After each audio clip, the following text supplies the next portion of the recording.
¿qué tal? Para conocer cuál es la situación de la protesta en Saramurillo. Sabemos que se presentó con la retención de fiscales en contra de su voluntad. Las personas han manifestado que no estarían viniendo a Lima como se tenía previsto para las conversaciones. ¿Cuál es la situación? Bueno, felizmente hoy día actualmente no nos encontramos en una situación en la cual hayan detenidos a la fuerza. Nosotros desde la Oficina de Diálogo de la Presidencia del Consejo de Ministros, desde un primer momento hemos estado abiertos al diálogo.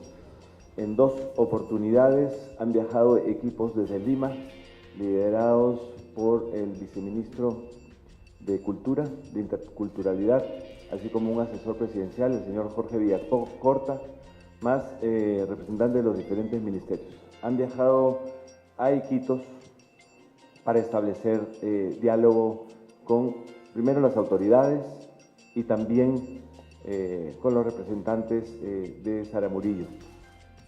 Diría que en más de 2 oportunidades se ha ofrecido hacer el diálogo, ya sea en Iquitos, ya sea en Saramurillo.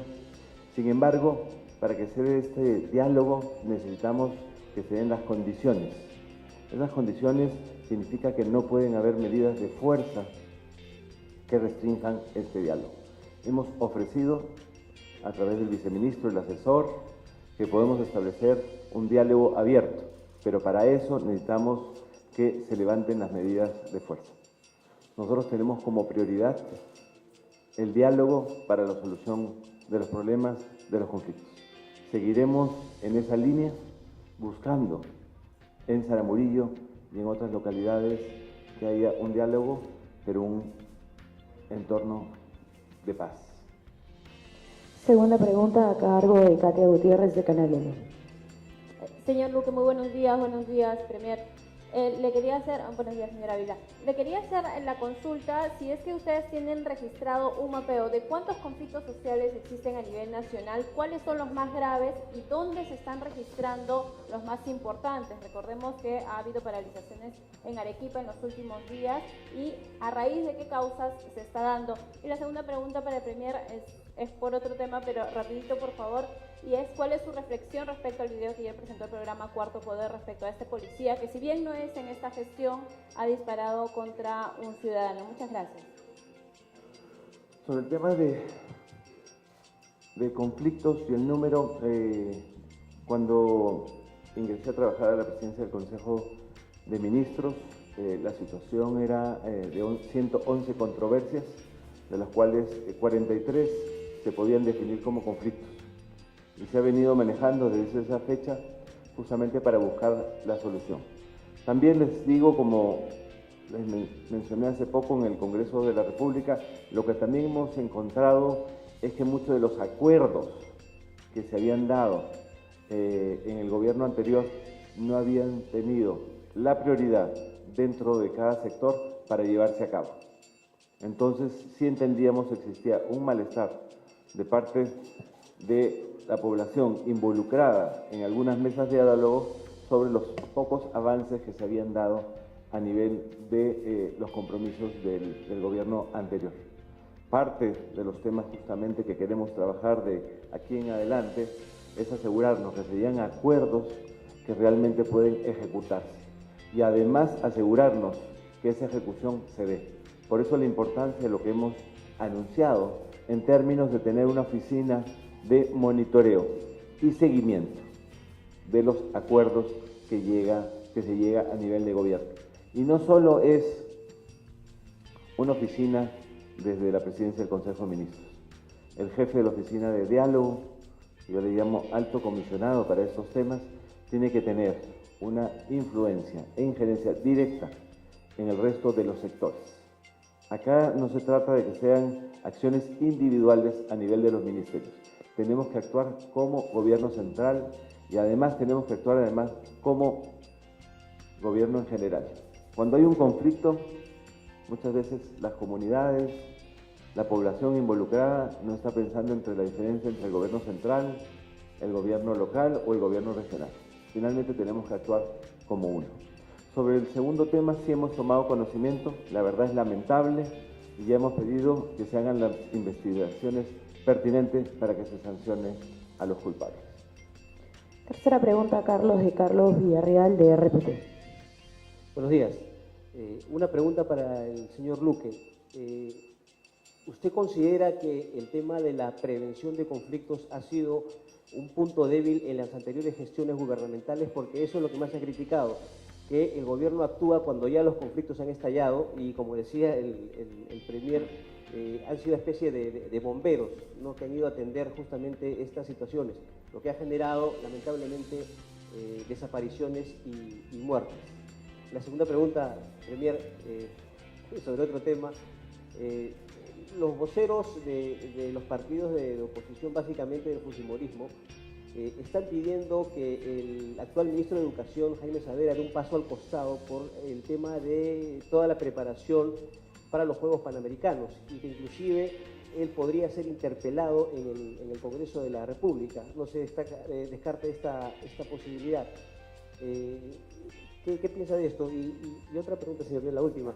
El congresista Johnny Lescano pide que las modificaciones a la UIF sean sometidas a una consulta popular, a un referéndum. ¿Usted ve viable esta posibilidad? Gracias.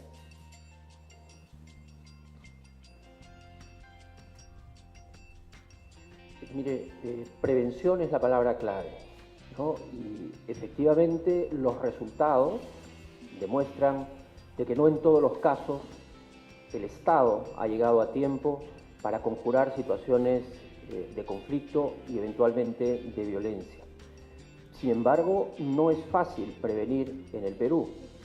Las posibilidades de acceder a información de calidad no son fáciles. Es decir, este es un país con dificultades para tener una aproximación rápida hacia los actores sociales, porque además los conflictos sociales estallan en lugares alejados, donde no necesariamente el Estado tiene alguna agencia, alguna representación. Por eso la importancia de tener un sistema integrado que nos permita aprovechar todas las capacidades estatales para proveernos de información. El Estado es la más grande red que existe en un país. Los agentes de salud, los profesores que enseñan a comunidades nativas, etcétera, están en los lugares alejados. Yo no veo ninguna razón para que estas personas, estos funcionarios y servidores públicos puedan también avisar, proveer de información a este sistema para que podamos intervenir en el momento oportuno. Sobre el ministro Saavedra, nosotros consideramos que el ministro Saavedra inició hace algunos años lo que le llamamos una reforma en el sector educación. Creemos que esa reforma va en el camino adecuado, hemos tenido avances. Esa reforma tiene que ver con, por ejemplo, mejorar lo que es la valorización del maestro, mejorar la currícula de educación, mejorar la infraestructura educativa. Y hemos visto avances y estamos en esa línea. El tema de los panamericanos, como lo hemos anunciado la semana anterior, hemos nombrado a un nuevo presidente del COPAL y además del proyecto especial.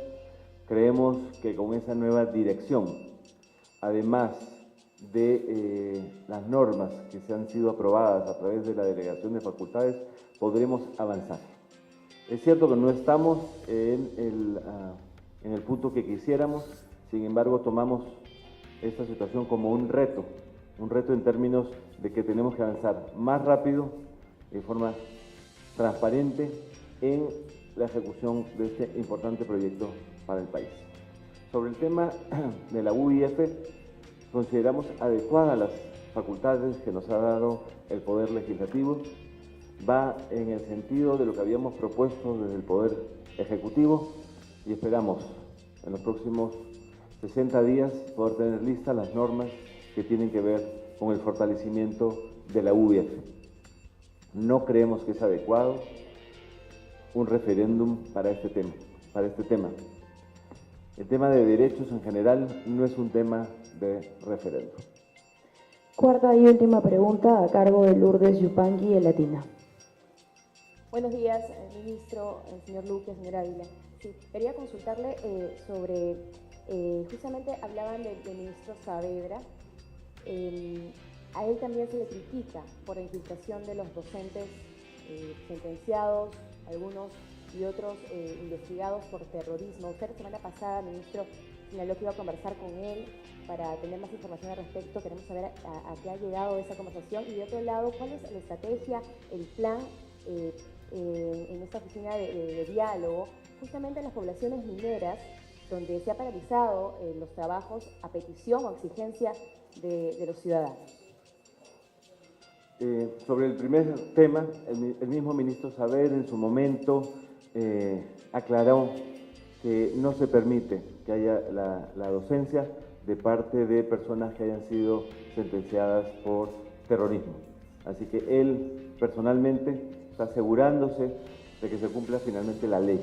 Entonces, el ministro Saavedra, como lo he dicho, está haciendo reformas importantes que son respaldadas desde esta presidencia del Consejo de Ministros. Sobre el tema extractivo, creo que el presidente Kuczynski ha sido muy claro desde su presentación el 28 de julio y sus declaraciones posteriores. Nosotros creemos que puede haber desarrollo en industria extractiva, pero para eso se necesitan tres componentes importantes. Uno, primero, que las empresas que desarrollen estos proyectos extractivos sean empresas que promuevan el diálogo, que tengan un respeto hacia las leyes y que busquen el desarrollo de la mano de las comunidades, con programas importantes de responsabilidad social y de otro tipo de programas. Dos, se necesita que el Estado también se haga presente. Muchas veces en estas comunidades donde se quiere desarrollar industrias extractivas, el Estado no está presente. Así que el Estado también, a través de programas de educación, de salud, tiene que estar presente. Y el tercer componente importante para que se pueda dar el desarrollo de industrias extractivas en armonía es diálogo y comunicación.